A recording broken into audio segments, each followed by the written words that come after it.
Ռուսաստանի պաշտպանության նախարարն է ասել, Սյունիքի շուրջ լարվածությունը պահպանվում է, ինչ լարվածություն։ Ուրեմն ինչ որ այ հենց այդ հայտարարության հետքերով այսօր փորձում էի գնալ հասկանալու համար ինչ կա տակը, որտեվ հենց այդպես նման հայտարարությամբ հանդես չեն գալիս։ Այսինքն ինչ որ մեսեջա, սիգնալ է տալիս, որ Արցախը Սյունիքը վտանգված է ըստ իս։ Ինչ կատեգորիայի վտանգի մասին է, այսպես ասած, ինչ է մեզ սպասում, դա չագեր չի բացվում։ Ումից է վտանգը, Ռուսաստանից թե Ադրբեջանից։ Եթե սիգնալը հաղորդում է Ռուսաստանը, կարող եմ ընկալել, որ նաև Ռուսաստանից է։ Կարող է դա ընդամենը սիգնալ է, որ տեսեք մենք տեղյակ ենք։ Դե նորից գանք Լավրովի այցին։ Այս հայտարարությունը հնչում է Լավրովի այցից հետո։ Ասել եմ ու բազմից եմ ասել, հիմա էլ կասեմ։ Այս պարագայում մանավանդ երբ որ խոսքը գնում է Սյունիքի եւ մասնավորապես Միջանցք կոչվածի եւ Միջանցքում 9-րդ կետի տրամաբանության Սյունիքը այդ մասով է հետաքրքրում։ Հենց այդ մասով իրենք այդ մասով ունեն իրենց պահանջը, պայմանը, ցանկությունը եւ այլն եւ դա կարող է ինչ-որ տեղ նաև փաթեթավորվի այսպիսի հայտարարություններով։ Լավրովը վերադարձավ Մոսկվա եւ արտգործնախարարությունից Ռուսաստանի հնչեց հաջորդ հայտարարությունը զարմանքը, թե ինչու մինչեւ հիմա Սյունիքում ռուսական հիվանդությունը չի բացվել։ Հիմա նույն հաջողությամբ տեսեք հասկանանք։ Հա, շատ Ռուսաստանի պաշտպանության նախարարն էլ ասում է Սյունիքը վտանգը պահպանվում է, լարվածությունը պահպանվում է։ Դե տեսեք, գիտեք, դա նաև ակնարկը էլ ինչպես կլինի։ Ակնարկը այսպես է, նա ասեմ ինչից կարող է լինի ակնարկը։ Բացեք հյուպատոսարանը, սպասեք, ավելի հետաքրքիր բան ասեմ։ Ընդամենը 1 օր, 2 օր առաջ Ֆրանսիայի արտգործնախարարը հայտարարեց,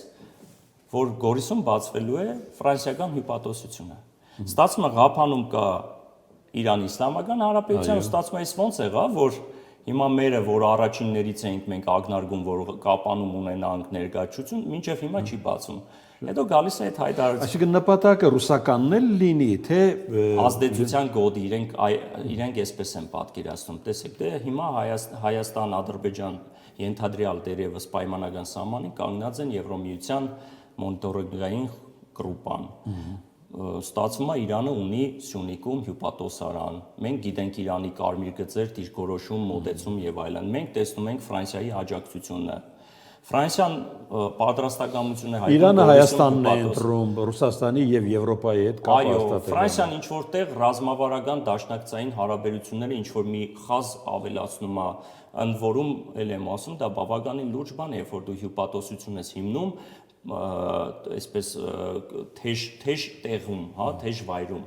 որպես այդպեսին։ Դա նաև ցույց է, որ տեսեք այդ մասը, այդ հատվածը ամենայն դեպս մեր վերահսկողության տակ է։ Մենք ուշի-ուշով հետևում ենք։ Սյունիքը մեր համար եւս կարմիր գիծ է։ Հենց այնպես հյուպատոսարաններ չեն բացում։ Դա քաղաքական լուրջ որոշման արդյունք է, որ որոշում ես հանրապետության 8-րդ, 9-րդ թվով քաղաքում Գորիսի պես քաղաքում հիմնել հյուպատոսարան, երբ որ այնտեղ ինչ որ դիվանագիտական տեսանկյունից հյուպատոսական գործառույթ չկա մեծ հաշվով։ Եվ այստեղ արդեն այս մթնոլորտում մեզ պետք է հետաքրքրի ռուս-ադրբեջանական հարաբերությունը։ Մեզ ցանկացած հարաբերություններ պետք է հետաքրքրի։ Դե այստեղ խութեր են առաջացել։ Հիմա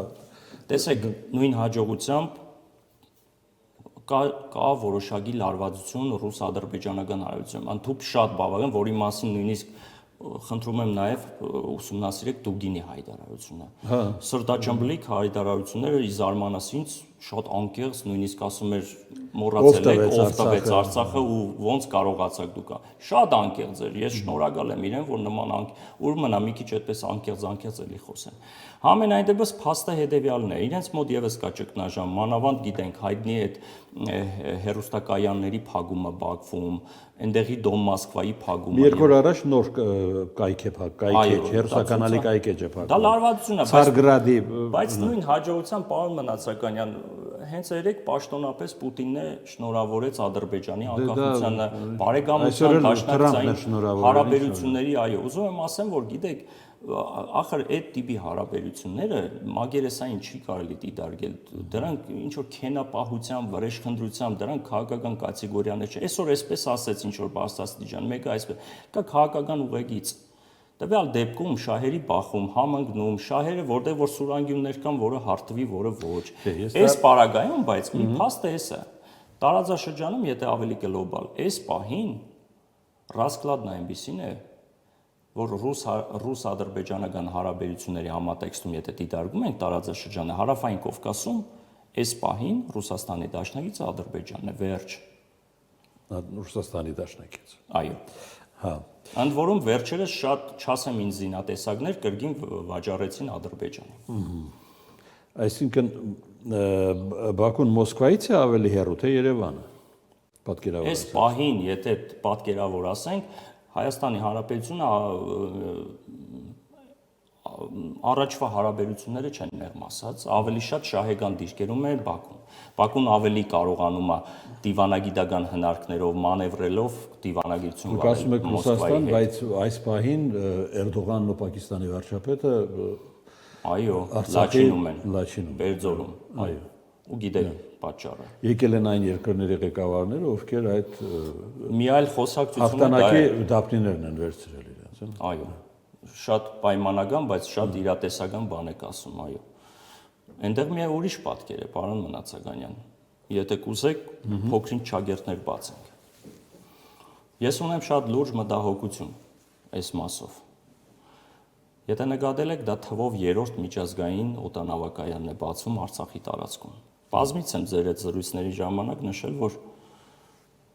ընդհանուր Արցախը այս պահին որպես պոլիգոն է հանդիսանում Հայաստանի դեմ ուղղված եւ զինում է։ Այդքան շատ բնակչությանը չեն բանանում, չնայած բնակչության տվյալներն է օրեցօր աճում է բնակիչների, իրենց մոտ նպատակադրված մինչեւ 180,000 բնակեցնել մինչեւ մյուս տարվա ձմեռ, խոր ձմեռ, իրենց ցիտում եմ իրենց մամուլը։ Բայց այստեղ ես ավելի վտանգավոր բան եմ տեսնում։ Պարոն Մնացականյան, ընդհանրապես պրակտիկայում միջազգային պետությունները չեն կառուցում միջազգային օդանավակայաններ անմիջապես սահմանային հատվածներում, մանավանդ եթե այնպիսի տարածքներ են, որոնք որ վիճահարույց ինչ որ սահմանային հատված են, վտանգավոր հատված են, թեժ տեղ է եւ այլն։ Ընդ որում միջազգային կատեգորիայի եւ թվով 3-ն են։ Ես որպես նաեւ զինվորական տոպոգրաֆիստ մի փոքր այլ պատկերացում ունեմ եւ այլ հաշվարկներ եմ տեսնում այստեղ։ Ես ավելի քան եթե փորձեմ ուղիղ եւ անկեղծ, ես ուժաբեր չեմ, պարոն Մնացականյան, բայց պարտավոր եմ հետեւյալը ասեմ։ Եթե ռացիոնալիզմի շրջանակներից էմոցիան դնում ենք մի կողմ, պատկերը հետեւյալն է։ Ես ավելի քան վստահ եմ, որ Ֆիզուլու, Լաչինի аэроպորտները եւ նաեւ Սանասարի аэроպորտը այդ 3 аэроպորտները ծառայելու են որպես պլացդարմներ Հայաստանի դեմ ուղված, ընդ որում ոչ միայն Հայաստանի, այլ նաև Իրանի հետ եւ ձեր կողմից նշած երկրների կողմից Թուրքիա, Ադրբեջան, Պակիստան։ Նկարագիրը եկեք չտամ, հա, այնտեղ ինչ կարող է լինի որպես լոկալ հատված, ինչի համար, որտեղից ինչ կիրառելու։ Շատ վտանգավոր է, ինչ խոսք։ Նորից եմ կրկնում, այստեղ էմոցիոնալ սպեկուլյացիայի հարց չկա, ես գիտեմ, որ հիմա հարությունը կը ինչ որ Իրանի սեգմենտը համաձայն եմ, որ այստեղ նաև հագաիրանական, դուք լավ գիտեք, այստեղ պլացդարմ է ստեղծվում, հենց այդ Ղարաբաղում պոլիգոն է ստեղծվում։ Ինքնին մենք տեսնում ենք դրա կայացմանը։ Բա ո՞րն է այստեղ հայ-ադրբեջանական խաղաղության պայմանագրի գինը։ Գինը, ես չգիտեմ, գին գոյություն ունի քաղաքական գին եւ մյուս գինը չասեմ, որտեղ մյուս գինը, ինչպես տեսնում ենք, ավելի շատ կրում է միակողմանի զիջումների բնույթ։ Քաղաքական գինը համենայն դեպս տեսեք, մենք ունենք մեկ լծակ, որպես այդպեսին, լեգիտիմ լծակ, դա այնա, որ մենք մեր սուվերեն տարածքների մեջ ենք։ 29.8 քառակուսի կիլոմետրի տարածքում ենք, միջազգային չասեմ, աշխարհաքաղաքական կենտրոնների կողմից կարծես կարմիր ցուցիչ կա, որ դա անձեռնմխելի պետք է լինի, չնայած մենք տեսել ենք, որ 200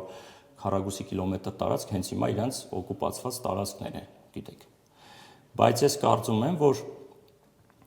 քաղաքական գինը հետեւյալն է. օր առաջ հնարավորինս օր առաջ պետք է, չնայած որ ժամանակատար խրթին ծավալուն աշխատանք է, խոսքը վերաբերում է սահմանային ողջ սահմանով 1 Բագրադաշենից մինչև Մեղրի դելիմիտացիոն դեմարկացիոն աշխատանքները կատարել, որը որ կանգ է առել։ Ագնարկ անգամ չկա, թե վերսկսվելու է երբ։ Եվ ես այստեղ բազմիցս իմ հրապարակային ելույթներում հորդորել, խորհուրդ եմ տվել, չգիտեմ, համեստ իմ հնարավորություններով ասել եմ, որ օր առաջ փորձեք գոնե այն հատվածները, որոնք որ վիճառույց են, այ ոնց է Ադրբեջանը կարողացավ միակողմանի ճնշման արդյունքում Տավուշի կենտրոնի ինչ որ մի հատված, որտեղ իրենց ձեռնտու էր իր ուզած քարտեզով կատարել դեմարկացիա 4 գյուղերը իրենց հարակից հատվածներով տվեցինք, ընդ որում երրորդ բանակային կորպուսը ամբողջությամբ այդտեղ խատարվեց, չասեմ էլ պատկերը ինչպիսին է, հլկ իրանցի կողմով անցեք տեսեք սահմանի գլխին ինչպիսի դիրքերում ինչ են կառուցել այնտեղ, ինչ բունկերներ։ Եվ առաջարկս հետևյալն էր, նախ մոնիտորինգային գրուպայի աշխատանքը թվականակը ավելացնել, որբիսի օպերատիվ աշխատանքը չտուժի, որտեղ ծավալը շատ մեծ է, չեն հերիկացնում այդքան օպերատիվ աշխատակիցները։ Երկրորդը, այն հատվածներում, եթե իհարկե անկեղծ եք, եթե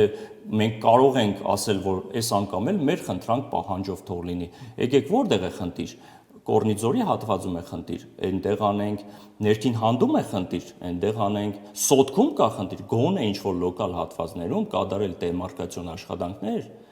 որբիսի իրավիճակ փոխվի։ Որովհետև այս տրամաբանությամբ կարող է տասնյակ տարիներ պահանջվեն, մինչև սկսեն Տավուշից գան այնտեղ, բանը բանից անցնի։